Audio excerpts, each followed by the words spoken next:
面對咁多嘅筆電選擇，學生仔真係好容易感到好困惑，唔知點揀好。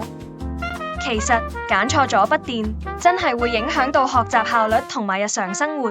對成個學習過程嚟講都可以話係一個障礙。所以呢，852 Saber 指南專門為大家準備咗一個超實用嘅推介，幫你精選出2025年10大學生必備嘅筆電，絕對係各方面都適合學生仔嘅需求。無論你係用嚟做學習用途，定係娛樂放鬆，甚至平時日常使用，呢份指南都幫你詳細分析每一款筆電嘅優勢同埋適合嘅場合，咁你就可以更加容易去揾到最啱自己嘅選擇。就算你係文科生定係理科生，絕對都會有一部啱晒你需要嘅筆電。揾到一部適合自己嘅筆電，唔單止可以幫你提升學習效率，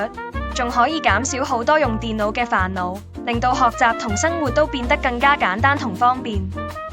無論係課堂上做筆記、完成作業，定係追翻啲考試資料，甚至你想輕鬆下睇下戲、聽下歌，多媒體娛樂都可以應付得到。所以而家就去睇下852 Saber 嘅指南，俾自己一個機會揾到你嘅理想筆電。